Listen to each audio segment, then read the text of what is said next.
여러분 반갑습니다. 오늘도 새벽 돌베개에 나오신 모든 성도님들을 주님의 이름으로 환영합니다. 주님이 주시는 좋은 또 쉼의 날인 주말이 되었는데요.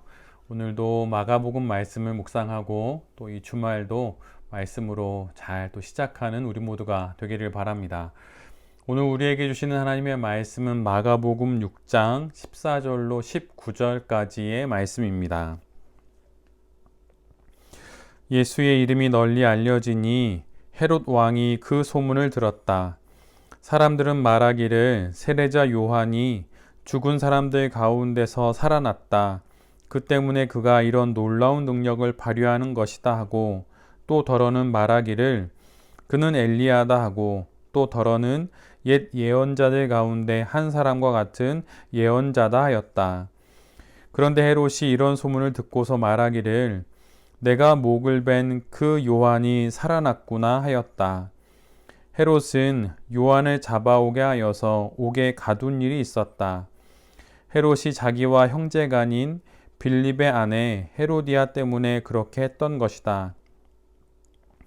헤롯이 그 여자를 아내로 맞았으므로 요한이 헤롯에게 형제의 아내를 차지하는 것은 옳지 않다고 말해왔기 때문이다. 그래서 헤로디아는 요한에게 원한을 품고 요한을 죽이고자 하였으나 뜻을 이루지 못하였다. 아멘. 오늘은 마가복음 6장의 말씀을 갖고 우리의 인생이 예수님의 환생으로 여겨진다면, 우리의 인생이 예수님의 환생으로 여겨진다면, 이런 제목으로 함께 하나님 말씀을 나누도록 하겠습니다. 예수님이 베푸신 이적과 또 놀라운 기사로 인해서 갈릴리와 온 이스라엘에 예수님의 이름이 널리 알려지게 됩니다. 이런 예수님에 대한 소문은 분봉왕 헤롯 안티파스가 머물고 있는 궁궐 안에까지 전해지게 되지요. 죽은 자를 살리고 귀신을 내쫓고 병든 자를 고치시는 예수님의 이야기를 전해 들은 헤롯 왕은 예수님을 자신이 목을 베어 죽인 세례 요한의 환생이라고 생각을 합니다. 예수님의 모든 삶이 자신이 죽인 세례 요한의 삶을 닮아 있었기에 헤롯 왕은 예수님을 보며 또 예수님에 관련된 소문을 전해 들으며 세례 요한을 떠올리게 된 것입니다.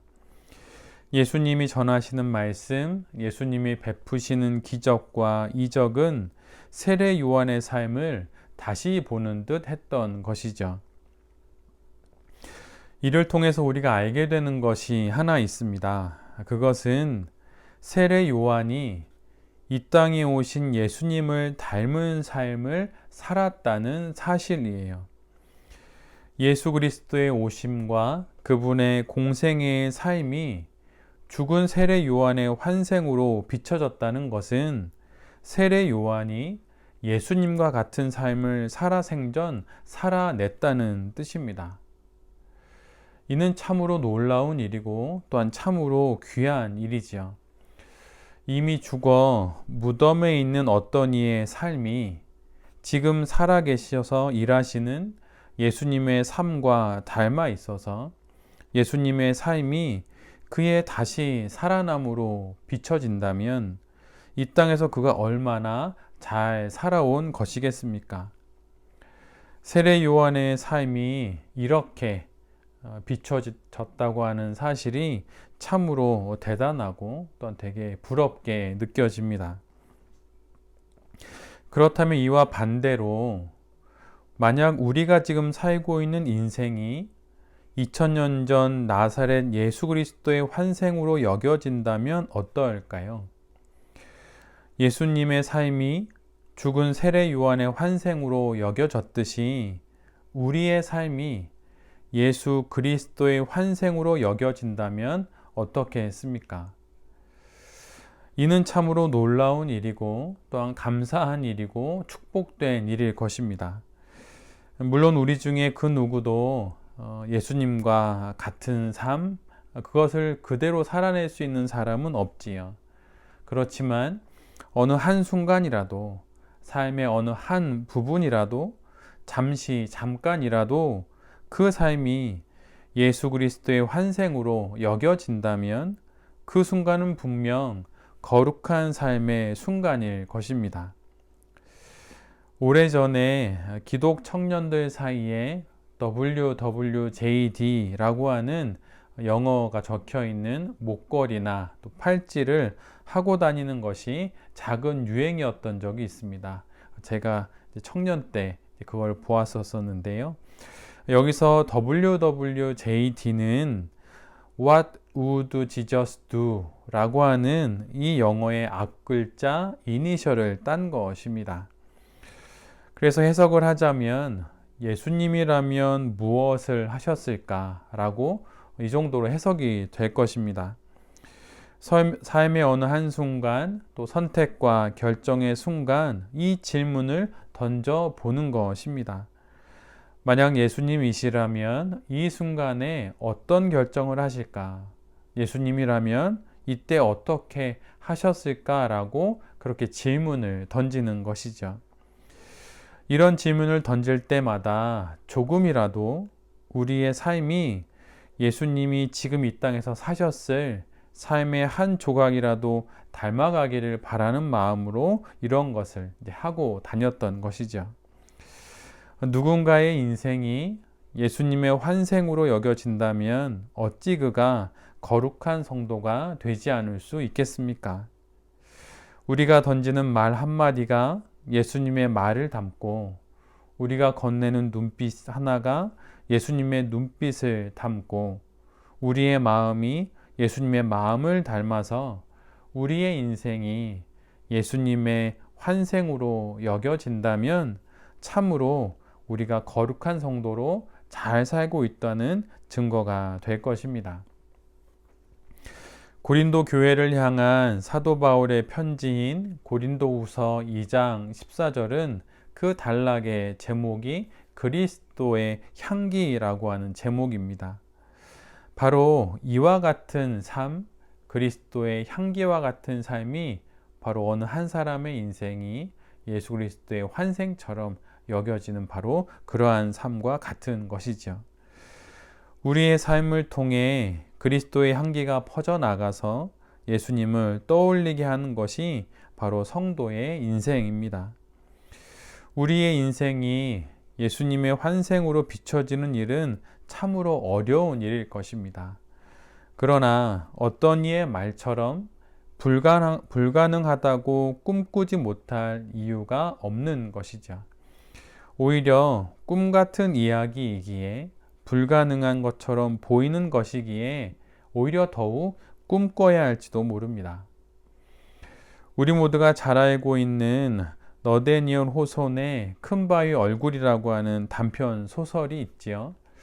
이 소설처럼 이 안에 있는 평범한 주인공 어니스트가 큰 바위 얼굴을 닮은 이를 찾다가 그 바위를 그가 닮아가듯이 우리도 예수님의 삶의 작은 한 부분이라도 닮기를 꿈꾸다가 예수님을 닮은 삶을 이 땅에서 우리가 살아낼 수 있게 되는 것입니다. 우리의 인생이 예수님의 환생으로 여겨지는 그 놀라운 은총을 꿈꿔보는 우리 모두가 되기를 기도합니다. 오늘 작은 것 하나라도, 한 순간이라도, 지금보다 한 걸음이라도 더 예수님을 닮아가며 살아가는 우리 모두가 될 수 있기를 간절히 바랍니다. 그래서 사람들이 우리를 보고 예수님의 향기를, 예수님의 그 흔적의 작은 조각이라도 발견하게 된다면 우리가 이 땅에서 예수님을 잘 믿고 살아가는 거룩한 성도의 삶을 살아가고 있다는 그런 증거가 될 것입니다. 오늘은 주말입니다. 이런 생각을 한번 해보면 어떨까요? 예수님은 주일을 앞둔 주말을 어떻게 보내셨을까? 이런 생각을 해보면서 이 하루를 잘 보내고 또 내일 교회에 나가서 지체들과 함께 영과 진리로 예배하고 또 거룩한 교제를 나누게 되는 우리 모두가 될 수 있기를 간절히 기도드립니다. 아멘. 기도하겠습니다. 주님, 우리 인생이 예수님의 환생으로 여겨지는 그 놀라운 은혜와 축복을 누렸으면 좋겠습니다. 꿈꿔보기도 벅찬 말이지만 꿈꿔보겠습니다. 어느 한순간 잠깐이라도 우리의 인생이 예수님의 환생으로 비춰지고 다시 오실 예수님의 흔적의 한 조각이라도 드러내게 하여 주시옵소서. 내일은 거룩한 주일입니다. 예배당에 나가 믿음의 귀한 지체들과 함께 영과 진리로 기쁘게 예배하는 새벽 돌베개의 모든 성도들이 되게 하여 주시옵소서. 이 한 주도 은혜 가운데 잘 살고 주말을 맞게 하시니 주님 감사합니다. 그 감사를 안고 오늘도 잘 살아가게 하여 주시옵소서. 이 모든 말씀 예수 그리스도의 이름으로 기도드립니다. 아멘.